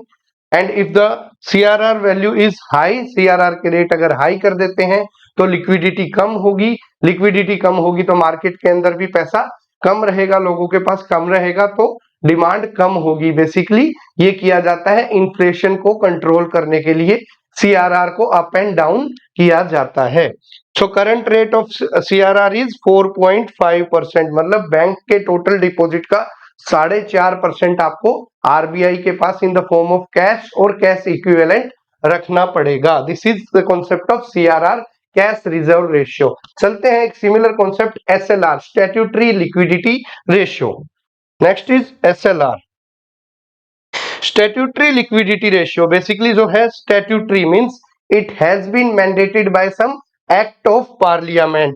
So this act is banking regulation act 1949 के तहत एक statutory liquidity ratio वो बनाया गया है, जो एक minimum percentage of deposits that a commercial bank has to maintain in the form of liquid cash, gold और other securities. So statutory liquidity ratio को सबसे पहले समझते हैं, ये एक स्टैट्यूटरी रिक्वायरमेंट है. It has been mandated by the act of parliament under the banking regulation act 1949. उसके तहत बोला गया है कि कुछ परसेंटेज ऑफ जो आपकी डिपॉजिट्स का कुछ परसेंटेज आपको किस फॉर्म में रखना है, लिक्विड कैश में, गोल्ड में या फिर अदर सिक्योरिटीज की फॉर्म में आपको रखना है. मतलब ये RBI के पास नहीं रखना, ये आपको अपने पास ही रखना है, हर कमर्शियल बैंक को रखना है. But you can not lend that money to the public और कस्टमर्स. आप उस पैसे को दे नहीं सकते, आप उसको एक एज अ रिजर्व ही रखना है ताकि in the case of emergency आप वो यूज कर सके. तो it is basically the reserve requirement that banks are expected to keep before offering the credit to its customer, and the SLR is fixed by RBI and is a form of control over the credit growth in India. तो basically ये भी एक reserve requirement है जैसा CRR था, लेकिन CRR को हमें RBI के पास रखना पड़ता था, और SLR बैंक खुद रख सकते हैं, लेकिन SLR इसलिए रिजर्व रखा जाता है so that before lending any money to any customer आपको SLR रिक्वायरमेंट फुलफिल करनी जरूरी होती है, क्योंकि एक स्टैट्यूटरी रिक्वायरमेंट है, और जो इसके रेट्स डिसाइड करते हैं वो भी RBI ही करती है. The government uses the SLR to regulate inflation and fuel the growth. Similarly अगर SLR जैसा कि CRR के कॉन्सेप्ट में हमने देखा था, अगर SLR के रेट हम कम कर देंगे तो मतलब हमारे पास लिक्विडिटी ज्यादा रहेगी, लिक्विडिटी ज्यादा रहेगी तो इकोनॉमिक ग्रोथ इंक्रीज होगी. और सिमिलरली अगर इन्फ्लेशन बहुत ज्यादा है तो हम SLR की रिक्वायरमेंट को बढ़ा देंगे, RBI रेट्स इंक्रीज कर देगा, जिससे लिक्विडिटी क्रंच रहेगा, मार्केट में पैसा कम रहेगा, डिमांड कम रहेगी तो इन्फ्लेशन ऑटोमेटिकली कम आ जाएगा. तो यहाँ भी गवर्नमेंट SLR को यूज करती है to control the inflation and to boost the economic growth as per requirement. Increasing the SLR will control inflation in the economy, while decreasing the statutory liquidity ratio will cause the growth in the economy. जैसा मैंने अभी आपको बताया. Thus SLR was prescribed by section 24(2)(a) of the Banking Regulation Act 1949. ये एक statutory requirement है. अभी current SLR rate क्या चल रहा है, 18% चल रहा है. अभी आपको हर बैंक को, हर कमर्शियल बैंक को 18% अपने डिपॉजिट का एक साइड रिजर्व में रखना पड़ता है before lending any money to the customer. So this is CRR and SLR. Moving on to next. Next is repo rate. हम अपने इकोनॉमिक टाइम्स के डिस्कशन के दौरान भी कई बार यूज करते हैं रेपो रेट वर्ड को। अभी मॉनेटरी पॉलिसी की कमेटी की मीटिंग भी जो हुई थी तब रेपो रेट का कोई चेंज नहीं हुआ। ठीक है, तो रेपो रेट इज बेसिकली ये एक बेंचमार्क रेट होता है जिस रेट से आरबीआई अपने कमर्शियल बैंक्स को पैसे देता है, या फिर कमर्शियल बैंक आरबीआई से जिस रेट पे पैसे बोरो करते हैं फॉर शॉर्ट टर्म उसको बोलते हैं हम repo rate. So repo rate can be defined as an amount of interest that is charged by the RBI while lending fund to the commercial banks. Commercial bank को funds देने के समय जो interest rate, जो benchmark rate charge करता है RBI bank से, उसको बोलते हैं हम रेपो रेट। रेपो का वर्ड को टेक्निकली देखा जाए तो it stands for repurchasing options या फिर रीपर्चेज एग्रीमेंट। मतलब ये रीपर्चेज करने का एक एग्रीमेंट होता है बैंक और कमर्शियल बैंक के बीच। भाई मैं आपको शॉर्ट टर्म के लिए पैसे दे रहा हूं जो मैं आपको वापसी ले लूंगा, रीपर्चेज कर लूंगा। Both the parties are required to sign an agreement of repurchasing which will state the repurchasing of the securities on a specific date at a predetermined price। एक पहले से प्रीडिटरमाइंड प्राइस होता है और एक स्पेसिफिक डेट निर्धारित होती है, जैसे कि 14 दिन या 28 दिन 14 डेज के बाद मैं आपसे जितने आप ले रहे हो वो पैसे वापस ले लूंगा। सो this is agreement between two entities, one is RBI, one is commercial bank. So repo rate वो रेट होता है जिस रेट पे आरबीआई कमर्शियल बैंक को शॉर्ट टर्म के लिए पैसा देता है, that is the interest rate. So current repo rate अभी क्या चल रहा है, नवंबर 2023 का 6.5% चल रहा है और ये भी डिसाइड आरबीआई ही करता है। A decrease in the repo rate helps to improve the growth and economic development of the country and a decline in the repo rate can lead to banks to bringing down their lending rate which in terms beneficial for retain loan borrowers. मतलब अगर repo rate कम रहेगा तो मतलब जो bank है उसको कम ब्याज देना पड़ेगा पैसे बोरो करने के लिए आरबीआई से। तो कम ब्याज पे अगर पैसे मिलेंगे तो वो अपने कस्टमर को भी, चाहे होम लोन है, व्हीकल लोन है, उसके रेट भी ऑटोमेटिकली कम होंगे जिससे हमारी ग्रोथ बूस्टअप होगी। तो ये है रेपो रेट। आगे देखते हैं reverse repo rate. Next is reverse repo rate. जो रेपो रेट का रिवर्स होता है वो रिवर्स रेपो रेट, मतलब जिस रेट पे आरबीआई बैंक से पैसे लेता है, ठीक है, उसको हम बोलते हैं reverse repo rate. The reverse repo rate is the rate of interest that is provided by the RBI while borrowing money from the commercial bank. मतलब रेपो रेट में होता है जब कमर्शियल बैंक आरबीआई से बोरो करते हैं वो रेपो रेट पे बोरो करते हैं, और आरबीआई अगर कमर्शियल बैंक से वापसी बोरो करता है तो वो रिवर्स रेपो रेट पे बोरो करता है। In other words we can say that reverse repo is the rate charged by the commercial bank in India to park their excess money with the RBI for a short term period। मतलब ये वो rate है जिस rate में अगर किसी bank के पास excess money है तो वो आरबीआई के पास पार्क करता है, तो वो रिवर्स रेपो रेट पे शॉर्ट टर्म के लिए पार्क कर सकता है। या फिर आरबीआई को अगर लिक्विडिटी कम करनी है इकोनॉमी के अंदर से, तो वो भी रिवर्स रेपो रेट पे बैंकों से पैसा उठा लेगा, सो दैट लिक्विडिटी कम होगी तो इन्फ्लेशन ऑटोमेटिकली कम हो जाएगा। So the current reverse repo rate in India as of November 2023 is 3.35%। तो अभी इंटरेस्ट रेट जो रिवर्स रेपो रेट क्या है, 3.35%।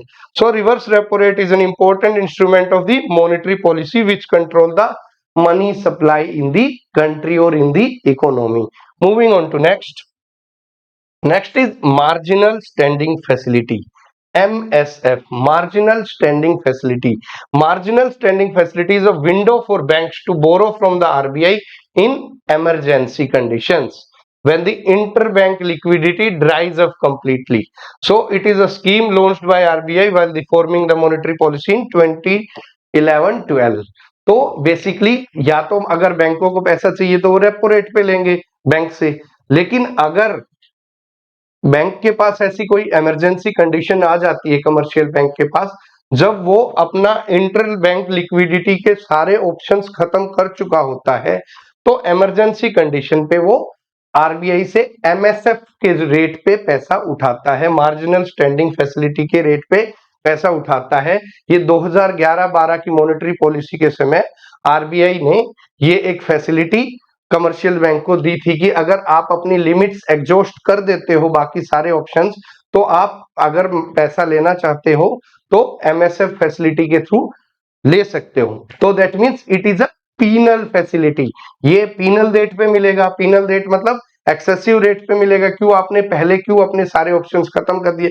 अगर मान लीजिए एग्जांपल के लिए हमारे पास सारे ऑप्शन खत्म हो जाते हैं, तो हमें मान लीजिए जैसे कोविड का इंजेक्शन था, कोविड का इंजेक्शन नहीं मिल रहा था यूजुअली, हमारा जब नंबर आया हम उन्हें उस टाइम नहीं लिया, या फिर जो भी सर्कमस्टेंसेस थे, और जब हमें बाद में चाहिएगा तो ऑटोमेटिकली हमें महंगे दाम पे मिलेगा। ठीक है, पीनल रेट्स पे मिलेगा, that is known as penal rates. तो सिमिलरली यहाँ पे भी it is a penal rate at which banks can borrow money from RBI when they are completely exhausted of all borrowing assistance. The marginal standing facility allows the bank to borrow money with an interest rate above the repo rate and can be termed as marginal standing facility rate or MSF rate. मतलब ये repo rate से higher rate में हमें लेना पड़ेगा क्योंकि हमारी मजबूरी है, हमने अपने बोरोइंग के सारे ऑप्शंस खत्म कर दिए हैं। So the MSF rate is pegged at 100 basis point और 100 basis point is equal to 1% और a percent above the repo rate. ये रेपो रेट से हमें 1% ज्यादा ब्याज दर से मिलता है। क्या मिलता है? MSF marginal standing facility. Under MSF bank can borrow up to 1% of their net demand and time liabilities. MSF facilities के तहत आप कितना पैसा ले सकते हो ये भी डिसाइडेड किया गया है। आपकी net demand and time liabilities, जो आपके लायबिलिटीज हैं, चाहे वो लॉन्ग टर्म लायबिलिटीज हो चाहे वो शॉर्ट टर्म हो, जो आपकी एफडी हुई या फिर सेविंग बैंक अकाउंट की जो लायबिलिटीज आपके ऊपर है, उसका 1% तक आप ले सकते हो। और ये minimum amount for which RBI can give is 1 crore और in multiple of 1 crore. 1 crore या 1 करोड़ के मल्टीपल के अंदर आप पैसा ले सकते हैं आरबीआई से। तो this is marginal standing facility. It is an emergency और penal rate in case you exhaust all the means of borrowing and you take the money in emergency condition from the RBI. Moving on to next. अब आता है bank rate. क्या होता है? Bank rate basically repo rate की तरह ही होता है आरबीआई से बैंकों को पैसा देने के लिए, लेकिन एक छोटा सा डिफरेंस क्या होता है, रेपो रेट पे हम शॉर्ट टर्म ऑब्लिगेशन करते हैं, कुछ समय के लिए ही आरबीआई से पैसे लेते हैं। बैंक रेट होता है लॉन्ग टर्म के लिए पैसे लेने के लिए। Bank rate is the rate at which RBI provides the loan to commercial banks without keeping any security. सबसे बड़ी बात है यहाँ पे कोई भी सिक्योरिटी नहीं रखी जाती। बाकी केसेस के अंदर आपको सिक्योरिटी या कोलेटरल रखना होता है। There is no agreement on repurchase that will have to be drawn up और agreed upon with no collateral as well. यहाँ पे कोई एग्रीमेंट, कोई कोलेटरल या फिर रीपरचेज एग्रीमेंट नहीं होता जैसा रेपो रेट के केस में होता है। Only difference is that repo rate is used to lend money for short term while the bank rate for long term. Long term पे पैसा लेना हो आरबीआई से without any agreement, without any collateral, तो वो होता है बैंक रेट के ऊपर, और शॉर्ट टर्म में लेना होता है तो वो होता है रेपो रेट के अंदर। और करंट में बैंक रेट जो नवंबर 2023 में चल रहा है दैट इज 6.75%। और रेपो रेट क्या चल रहा है? 6.5%। मतलब always bank rate is usually a bit higher than repo rate. Moving on to next. Next is capital and revenue expenditure. दो तरह के एक्सपेंडिचर होते हैं, एक कैपिटल एक्सपेंडिचर, एक revenue expenditure. Capital expenditure basically वो एक्सपेंडिचर होते हैं जिसको खर्च करके हम कुछ असेट जनरेट करते हैं। तो वो कैपिटल जिसको यूज करके हम कुछ असेट जनरेट करते हैं वो बोलते हैं capital expenditure. Any expenditure of the government that lead to the creation of assets is called as capital expenditure, and any expenditure of the government that does not lead for the creation of asset or liabilities will be clubbed under revenue expenditure. तो ये दो type के expenditure है। जो किसी asset creation में काम आता है दैट इज कैपिटल एक्सपेंडिचर, और जो इन एसेट क्रिएशन में काम नहीं आता, अपनी डे टू डे रिक्वायरमेंट को फुलफिल करने में आता है, वो होता है रिवेन्यू एक्सपेंडिचर। तो कैपिटल एक्सपेंडिचर में क्या आएगा, loan to state and union territories, states और यूनियन टेरिटरीज को आप लोन देते हो, उस लोन को यूज करके वो सड़क बनाते हैं या कुछ भी बनाते हैं, तो that is capital expenditure. Loan to public enterprises, अब पीएसयूज को लोन देते हो ताकि वो एक्सपेंशन कर सके, तो that is also capital expenditure. Foreign government को लोन देते हो, वो भी कैपिटल एक्सपेंडिचर है। या फिर एक्विजिशन ऑफ वैल्यूएबल्स, मान लीजिए जहाज खरीद लिया, लड़ाकू जहाज खरीद लिए, या फिर कोई बड़ी शिप खरीद ली, वारशिप खरीद ली, तो ये सब कैपिटल एक्सपेंडिचर का पार्ट है। रिवेन्यू एक्सपेंडिचर का क्या पार्ट है, जो पेंशन की रिक्वायरमेंट है, आप पेंशन पे खर्चा देते हैं या सैलरी पे खर्चा देते हैं एम्प्लॉयज की, ठीक है, वेजेस टू गवर्नमेंट एम्प्लॉयज या सैलरीज टू गवर्नमेंट एम्प्लॉयज, ये है रिवेन्यू एक्सपेंडिचर का पार्ट। सब्सिडीज देते हैं, चाहे गैस सिलेंडर पे सब्सिडी हो, चाहे फर्टिलाइजर पे सब्सिडी हो, किसी भी टाइप की अगर आप सब्सिडीज देते हैं, that is a part of revenue expenditure. And interest payment, अगर आपने कहीं से लोन लिया हुआ है, ठीक है, उसकी अगर interest payment, recurring interest payment करते हो, तो वो भी रिवेन्यू एक्सपेंडिचर है। इसको याद रखने का एक बहुत छोटा फॉर्मूला है, यूजुअली पेंशन, वेजेस, सब्सिडीज या इंटरेस्ट पेमेंट ये रिकरिंग बेसिस पे जाती हैं, बार बार देनी पड़ती है, हर महीने देनी पड़ती है, so they goes on recurring basis. So R से रिवेन्यू एक्सपेंडिचर और आर से ही recurring, that means they are paid on a recurring basis. तो ये याद रखने का तरीका है। और कैपिटल एक्सपेंडिचर को यूज करके हम कोई असेट क्रिएशन या अपनी लायबिलिटीज के ऊपर फोकस करते हैं। Moving on to next, then is revenue deficit. Next is revenue deficit. Revenue deficit basically is a shortage of government fund to maintain daily affairs. तो it occurs when the total revenue expenditure surpasses the total revenue received. मतलब government के पास revenue head के अंदर जितना पैसा आया है और अगर एक्सपेंडिचर रिवेन्यू हेड के अंदर उससे ज्यादा हो गया है, तो उसके जो डिफरेंस है उसको हम बोलेंगे revenue deficit. However, it is certainly different from the fiscal deficit is a difference between actual and budgeted income। ये फिजिकल डेफिसिट से अलग होता है, हम फिजिकल डेफिसिट आगे आने वाली क्लास में करेंगे। Revenue deficit basically total revenue received, total revenue expenditure.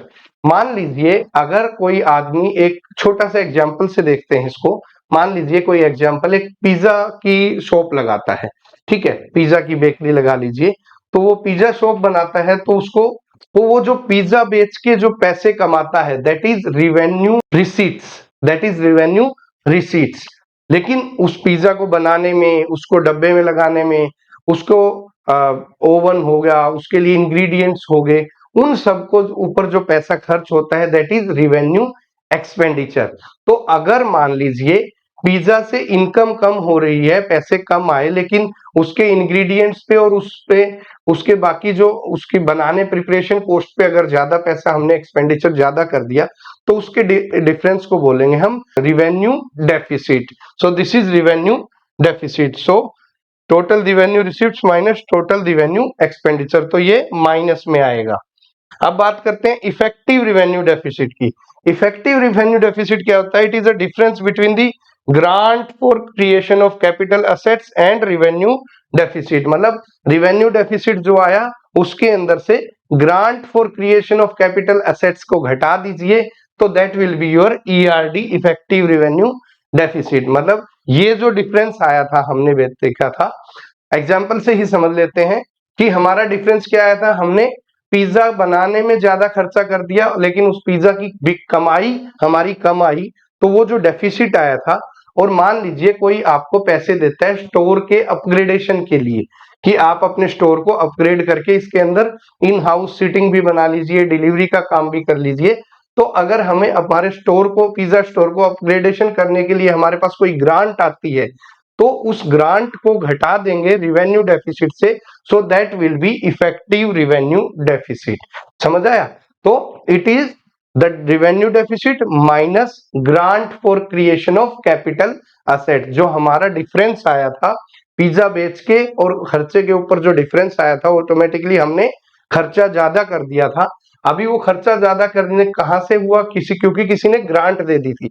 अब वो जो ग्रांट दी थी कैपिटल क्रिएशन के लिए, स्टोर अपग्रेडेशन के, उसको और ये जो पहले डिफरेंस आया था उसको घटा देंगे, तो हमारा आएगा इफेक्टिव रिवेन्यू deficit.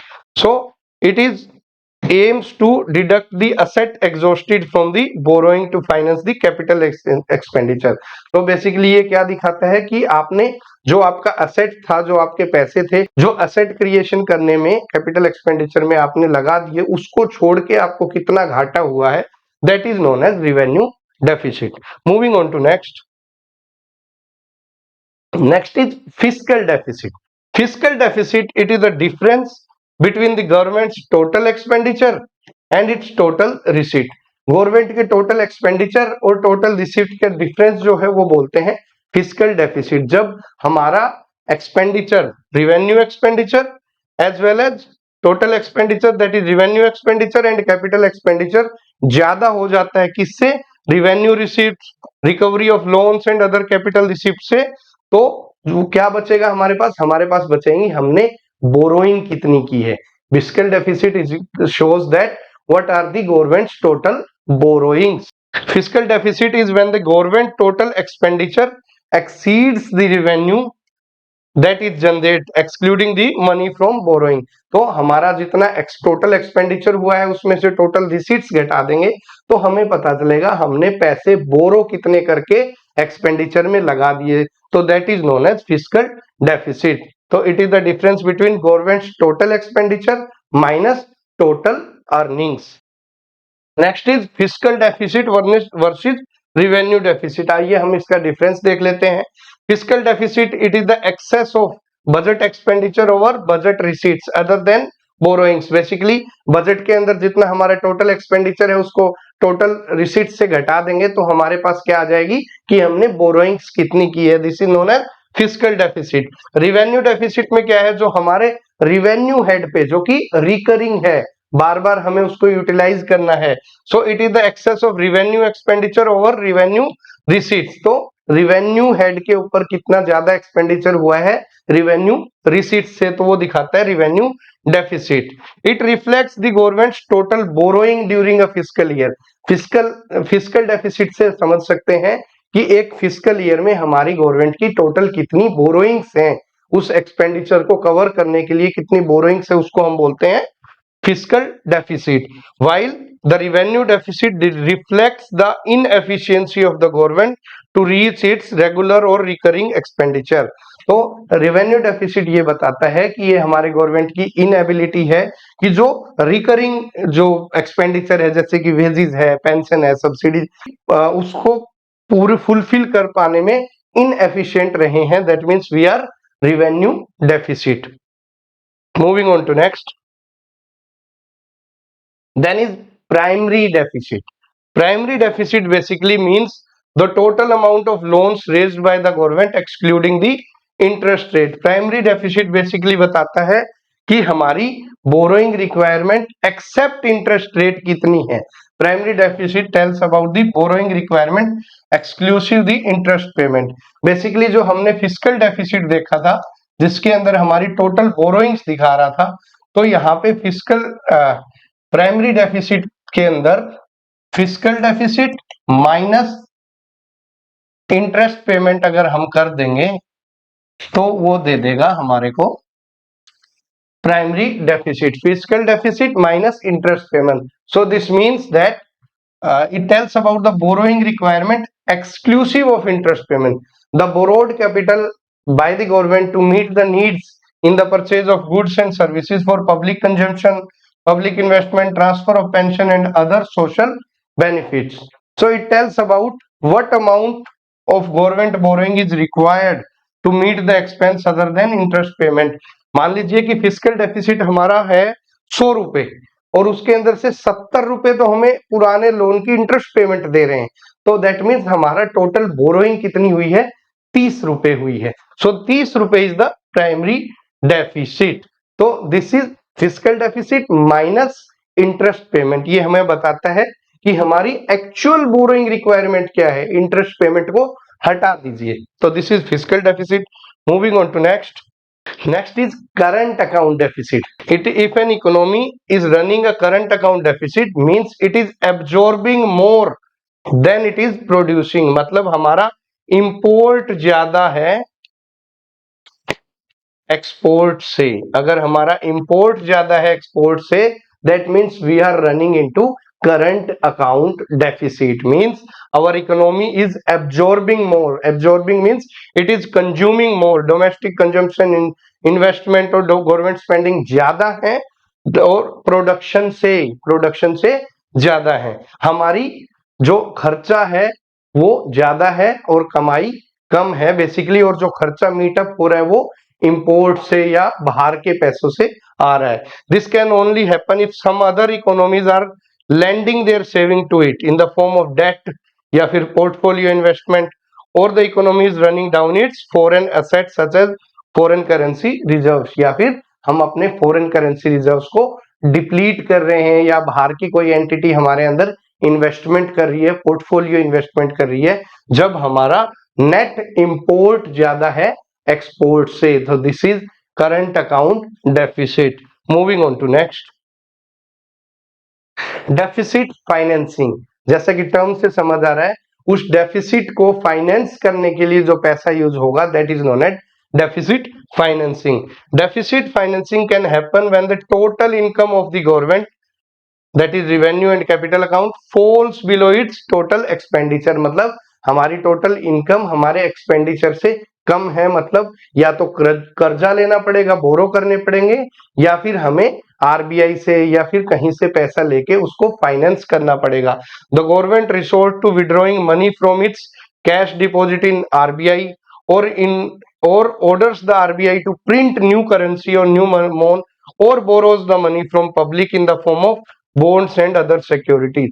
अगर हमारा खर्चा गवर्नमेंट का ज्यादा है, इनकम कम है, रिसीट्स कम है, तो हमें क्या करना पड़ेगा, या तो आरबीआई को बोल के नए पैसे जमा करवाने पड़ेंगे, या आरबीआई के पास अगर हमारे पहले बॉन्ड्स पड़े हैं, पैसा पड़ा है, वो यूज करना पड़ेगा, या फिर हमें स्टेट गवर्नमेंट, पब्लिक या फॉरेन एंटिटी से हमें बोरोइंग करनी पड़ेगी, तो वो बोलते हैं डेफिसिट फाइनेंसिंग।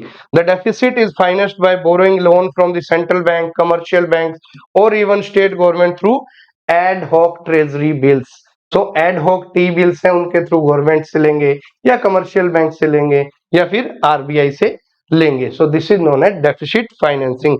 जो डेफिसिट हुआ है, जो हमें डेफिसिट हुआ है, उसको कैसे फाइनेंस करेंगे। Moving on to next is direct और इनडायरेक्ट टैक्स। डायरेक्ट टैक्स क्या होता है? डायरेक्ट टैक्स आपने देखा है, this is a progressive tax and is imposed directly upon the tax payer and is paid by the individual directly to the government. जैसा कि नाम से पता है डायरेक्ट टैक्स, डायरेक्ट मतलब जो टैक्स पेयर है उसके ऊपर डायरेक्टली ये इम्पोज होता है, चाहे वो इंडिविजुअल हो या कॉर्पोरेशन हो, उसके ऊपर वो डायरेक्टली इम्पोज होता है, और ये एक प्रोग्रेसिव इन नेचर है। आपको जैसे जैसे इनकम आपकी बढ़ती है उसी हिसाब से आपके इंटरेस्ट रेट बढ़ते हैं। सो दिस इज डायरेक्ट टैक्स। इसका एग्जाम्पल है इनकम टैक्स, सबसे बड़ा एग्जाम्पल है इनकम टैक्स, या फिर कॉर्पोरेशन टैक्स, या फिर वेल्थ टैक्स। तो इसके लिए रिस्पॉन्सिबल कौन है? Central board of direct taxes is responsible for levying and collecting the direct tax as well as creating other direct tax rules. तो ये है income tax, wealth tax, corporate tax, capital gain tax, property tax, gift, ये सब है direct tax के example. और indirect tax कैसे होता है? जो कि रिग्रेसिव इन नेचर होता है, in which the person income does not affect the tax amount. Indirect taxes can be passed from one person to another, मतलब वो डायरेक्टली एक पर्सन के ऊपर इंपैक्ट नहीं होते और पर्सन की इनकम का उस चीज से कोई इंपैक्ट नहीं होता। जैसे कि जीएसटी है, मान लीजिए इनडायरेक्ट टैक्स में जीएसटी है, अगर मेरे को इस बुक के ऊपर एक जीएसटी लगा दिया 5%, ये मान लीजिए प्रोड्यूसर के ऊपर लगा दिया, प्रोड्यूसर उस 5% को आगे फॉरवर्ड कर देगा होलसेलर के पास, वो आगे रिटेलर के पास करेगा, और अल्टीमेटली ये पे किसे करना पड़ेगा? टीचर्स या स्टूडेंट जो या फिर एंड यूजर है उसको पे करना पड़ेगा। So it is regressive in nature, हमारी इनकम से इसका कोई मतलब नहीं होता। It can be pass from one person to another, so it is levied indirectly. So जैसे कि वैट हो गया, जीएसटी हो गया, गुड्स एंड सर्विस टैक्स, या फिर कस्टम ड्यूटी होगी। तो मान लीजिए कस्टम ड्यूटी मैं कुछ इंपोर्ट करता हूं, मान लीजिए एक आईफोन मैं इंपोर्ट करता हूं, तो इंपोर्ट किया तो मैंने कस्टम ड्यूटी इंडियन कस्टम्स को पे कर दी। उसके बाद मैं वो आईफोन बेचता हूं, तो मैं ऑलरेडी जो ड्यूटी पे कर चुका हूं वो बंदे से मैं अपनी ड्यूटी वापस ले लूंगा, अल्टीमेटली ये ड्यूटी चली गई उसके पास। अगर वो भी आगे बेचता है तो वो उसमें अपना प्रॉफिट ऐड करके और वो कस्टम ड्यूटी भी उसके अंदर इंक्लूड हो जाएगी, वो उससे निकाल लेगा। So it is transferred from one person to another, so this is indirect tax. Moving on to next. Next is balance of payment.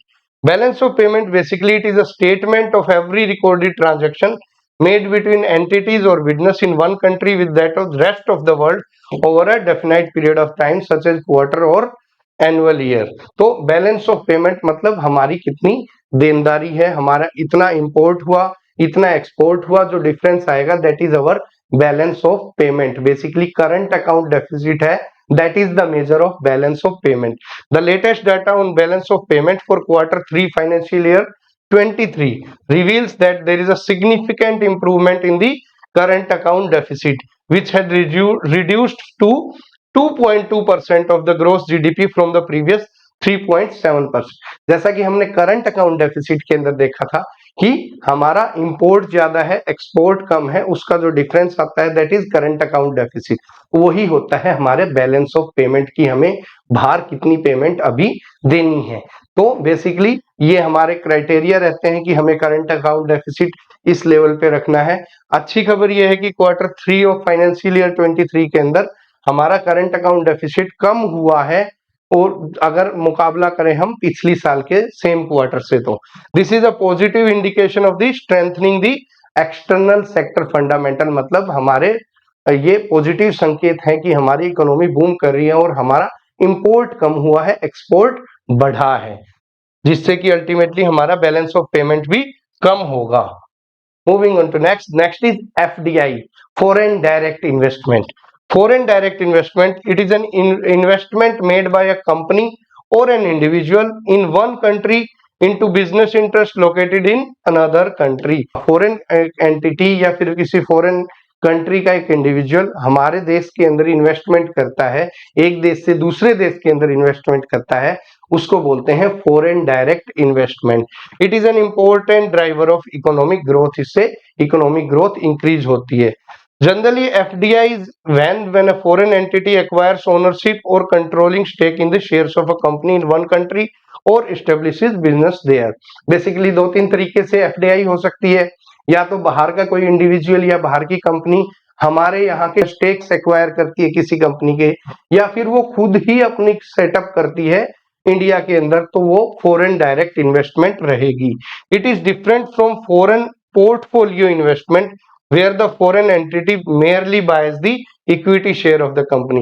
FDI के अंदर वो क्या करेगी, या तो हमारे यहाँ का स्टेक ले लेगी, ठीक है, ओनरशिप ले लेगी, या फिर अपनी खुद की एक बिजनेस यूनिट यहाँ पे सेटअप कर देगी। जबकि फॉरेन पोर्टफोलियो इन्वेस्टमेंट के क्या रहेगा, वो मेयरली हमारे यहाँ के किसी कंपनी के शेयर, इक्विटी शेयर्स को एक्वायर करेगी, that is known as foreign portfolio investment। In FDI, the foreign entity has a say in the day-to-day operations of the company। FDI होगा तो ऑटोमेटिकली उसकी यहाँ प्रेजेंस रहेगी, तो उसकी day to day affairs of the company के अंदर उसकी एक से रहेगी, उसका एक रुतबा रहेगा। लेकिन फॉरेन पोर्टफोलियो इन्वेस्टमेंट एफडीआई के अंदर ऐसा कुछ नहीं है, वो जस्ट एक शेयर होल्डर्स रहेंगे। FDI is not just the inflow of money, it is also the inflow of technology, knowledge, skills and expertise, know-how। मतलब FDI से सिर्फ हमारे यहाँ पे पैसे का इनफ्लो नहीं हो रहा, टेक्नोलॉजी का, नो हाउ का, एक्सपर्टाइज का, स्किल्स का, सबका एक्सचेंज हो रहा है। It is a major source of non debt financial resources for the economic development of a country.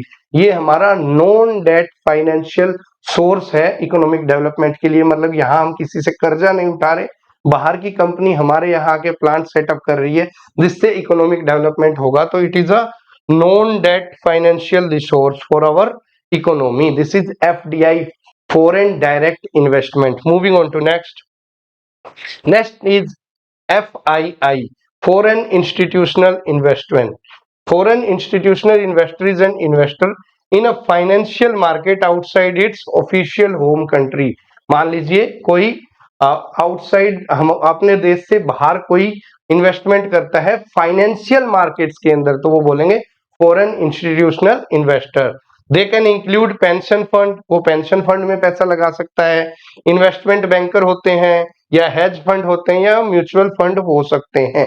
मतलब ये यहाँ पे अपना कोई बिजनेस सेटअप नहीं करते, they merely invest in funds like investment fund, pension fund or mutual funds. Some countries place restriction on the size of investment by the foreign investor. बहुत सी countries हैं जो एक रिस्ट्रिक्शन लगाती हैं कि फॉरेन इन्वेस्टर से इतना पैसा ही लगेगा। क्यों लगाती है? इसका रीजन ये रहता है कि फॉरेन से बहुत ज्यादा अगर इन्वेस्टमेंट हम ले लेते हैं तो मान लीजिए कोई थोड़ा सा भी सेटबैक हो जाता है तो फॉरेन इंस्टीट्यूशनल इन्वेस्टर अपना एकदम सारा पैसा निकाल लेंगे, जितना भी पैसा लगाया है वो अपना निकाल लेंगे, जिससे कि हमारी इकोनॉमिक कोलैप्स होने के चांसेस हो सकते हैं। ये करीबन 50 टर्म्स हमने हमारी इस इंपॉर्टेंट इकोनॉमिक टर्मिनोलॉजी की क्लास के अंदर की हैं और इसी के साथ हमने अपना एक डेली इकोनॉमिक टाइम एनालिसिस का एक इनिशिएटिव शुरू किया हुआ है, जिसका लिंक आपको डिस्क्रिप्शन बॉक्स में भी मिल जाएगा। एक प्लेलिस्ट है जिसमें हम डेली इकोनॉमिक टाइम्स के एनालिसिस को डिस्कस करते हैं, जो भी इंपॉर्टेंट इकोनॉमी से रिलेटेड न्यूज आती हैं या फिर कोई डिस्कशन आते हैं, हम उसको समय समय पे हम उसको डेली भी कवर करते हैं और उनसे रिलेटेड अगर कोई नई टर्म आई है या नया कंसेप्ट जनरेट हुआ है उसको हम डिटेल्ड वे के अंदर हमारी क्लासेस के अंदर हमारी वीडियोस के थ्रू देखते हैं। इस इकोनॉमिक टर्मिनोलॉजी के पार्ट 2 के जो एक्सटेंशन में जो बची हुई टर्म्स हैं हम उसको भी कवर अप करेंगे। साथ में हमने इकोनॉमी की चैप्टर वाइज चैप्टर एक सीरीज चलाई हुई है जिसका लिंक भी हम डिस्क्रिप्शन बॉक्स के अंदर दे देंगे। तो hope you like this video of important economic terminologies। ऐसी ही informative videos for various competitive exam like UPSC, PCS, SSC, NABARD, RBI, जो भी इकोनॉमी से रिलेटेड एग्जाम्स है, रिक्रूटमेंट एग्जाम है, चाहे वो बैंकिंग सेक्टर के हो चाहे वो इंश्योरेंस सेक्टर के हो, हम समय समय पे लेके आते रहेंगे। तो please do subscribe our channel so that you do not miss any video, informative video like that. Also share it among your friends so that knowledge gets spread all over the country। Thank you very much। जय हिंद, जय भारत।